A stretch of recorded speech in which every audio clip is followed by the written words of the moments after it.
Good morning सबै साथीभाइहरूलाई नमस्कार है।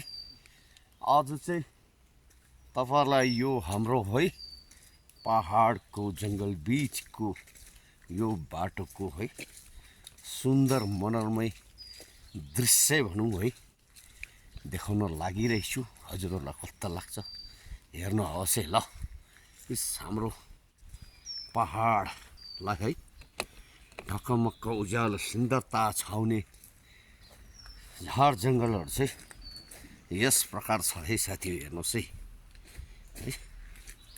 र यो बाटो सधैँ म है बिहान है आफ्नो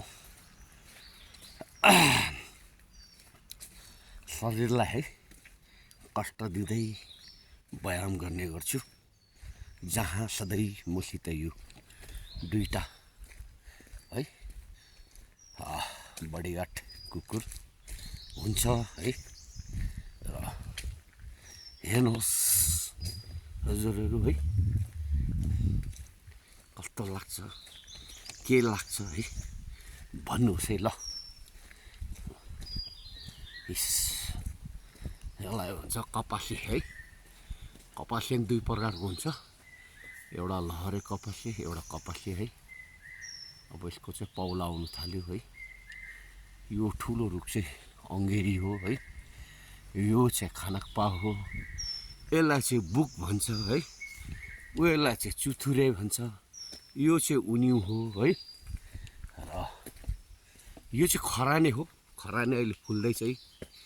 खरानी खोल्मे भन्छ है।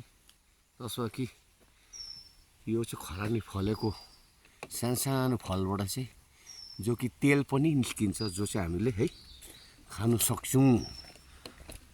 र उयो चाहिँ झिङ्गने हो है। यो चाहिँ हेर्नुहोस् है, यो चाहिँ कौलो हो। हेर्नुहोस् सबै देखाउँछु यो खरानी। यो चाहिँ पहेँले भन्छ यसलाई चाहिँ।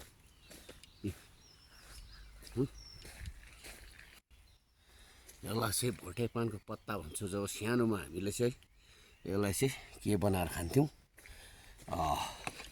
पान भनेर पान बनाएर खान्थ्यौँ है साथीभाइ हो।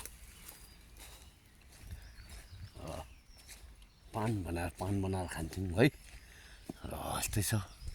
यो चाहिँ हरियो हरियो सानो बोर्ड देख्ने यो चाहिँ टिम्बुर हो। टिम्बुर यो सानो सानो पौला आउँदाखेरिको यो चाहिँ टिम्बुर है साथी। सिल टिम्बुर भन्छ। जब बर्खामा हामीले अचार खाने गर्छौँ नि हौ त्यो हो। यो कटुसको हो। प्रायः यहाँको एकदम मदर ट्री भन्ने कुरो चाहिँ पिप्ली, खरानी, कटुस, बुक, फ्लाट है इत्यादि रुखहरू चाहिँ यहाँको लागि एकदमै राम्रो हो। यसले जमिन एकदम बलियो बनाएर राख्छ है। बाँकी यस्तै हो। यो अस्ति बर्खा मासमा 4 तारिकको दिन अक्टोबरमा लडेको रुखहरू हो यो। यो पहिरो गएकोहरू हेर्नुहोस् है।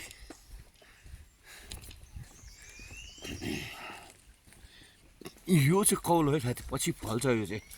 यसलाई चाहिँ भन्छ है लिसे कौलो, जो चाहिँ पूजाआजामा है जो पुजारी हुन्छ उहाँहरूले एउटा लिसो बनाउनुको लागि प्रयोग गर्छ है। यो हो यो चाहिँ ल। अब यो कटुस यो पनि चाहिन्छ है। यो चाहिँ औलको, यो चाहिँ लेकको कटुस हो। औलको कटुस अलग्गै हुन्छ है।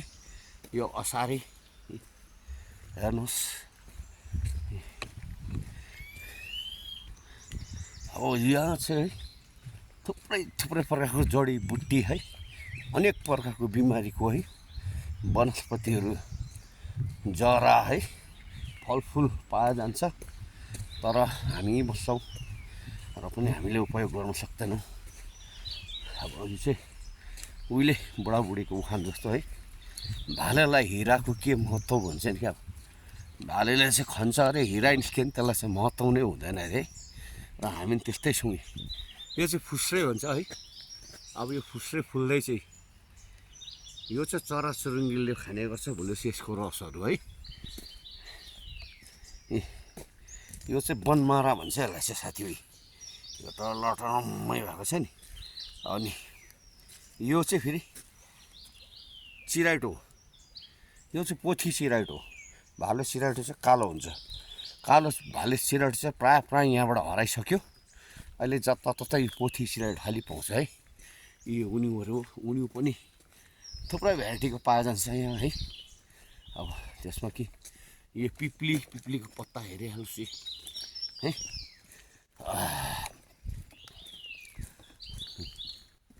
हेर्नुहोस् त हाम्रो झार जङ्गल बाटोघाटो है, यहाँको वनस्पति कति। यो चाहिँ अब एक प्रकारको यो उयो नै हो। यो चाहिँ अहिले फुलेको छ यो है। यो चाहिँ एकदम मिठो हुन्छ यो। यसो खाना नि हुन्छ, मिठो हुन्छ, शरीरलाई एनर्जी दिन्छ यसले है। प्लस स्फूर्ति जगाउँछ तपाईँलाई, भर्खर मिठो हुन्छ यो।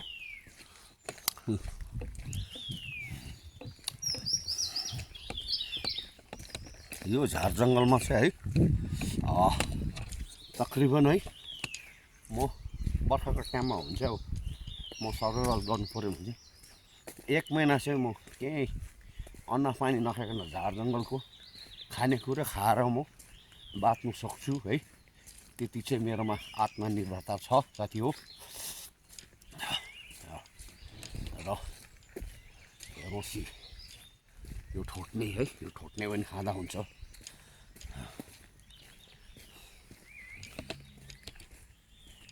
यो चाहिँ प्याजी फुल हो है। हजुरले बिरालै देख्नुहुन्छ जहाँ कि यो पहेँलो अब 1-2 दिन फुल्छ, लामो लामो ग्ल्याडियस जस्तै प्रजातिको हो यो पनि है।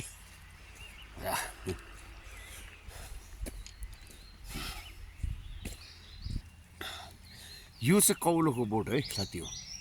यो चाहिँ लाप्चे कौलो भन्छ है। यो चाहिँ ठुल्ठुलो फल्छ।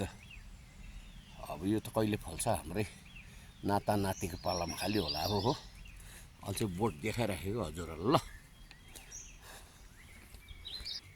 अब चाहिँ चुथुरे भन्छ, चित्रे पनि भन्छ है। यसमा भोलि पर्सि अब 1 दिन पहेँलो फुल लाग्छ है।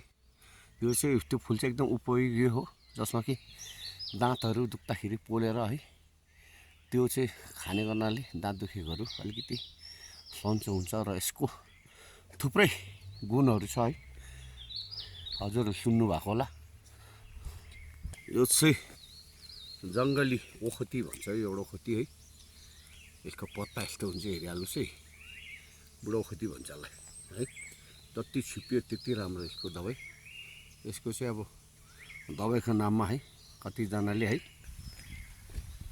आज चाहिँ दिन पनि ढकमक्क छ। आज रामनवमी हो, रामनवमी है अन्तिम होइन। र हजुर सम्पूर्ण सबैलाई है शैलपुत्री ब्रह्मचारी चान्दा घण्टा पुष्पमाण्डेश्वर माता कत्ताइन कालीरात्रि महागौरी सिद्धिदात्री 9 दुर्गरानी भवानीबाट सबैको विजय प्राप्त होस् है। र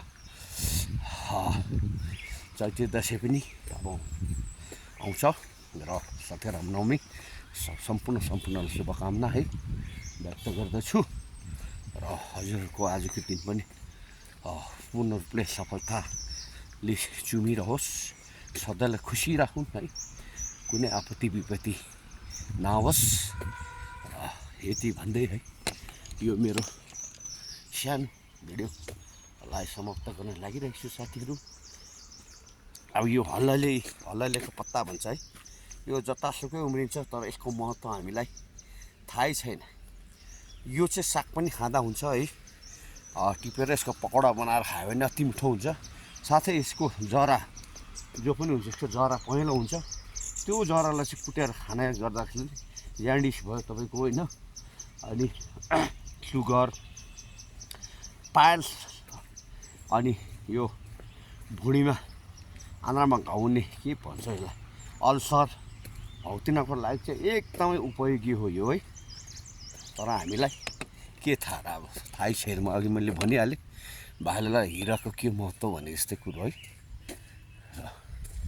हेर्नुहोस् आज मौसम यस्तो छ।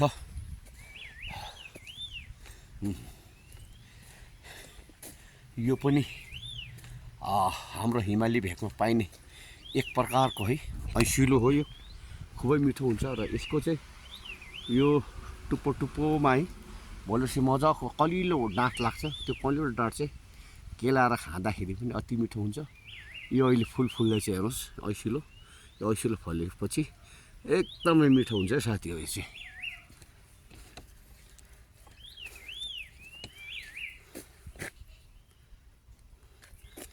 यो चाहिँ सानो सानो यो पनि खाँदा हुन्छ है तपाईँको। यो चाहिँ सानो यो टुप्पो टिपेर भित्र एक प्रकार नरम हुन्छ। सानो हामीले चाहिँ त्यस्तै अब चुइगम किन्ने पैसा हुन्थेन है बाल्यकालमा त्यो समयमा, र यसलाई चाहिँ हामीले चुइगम भनेर चबाएर खान्थ्यौँ है।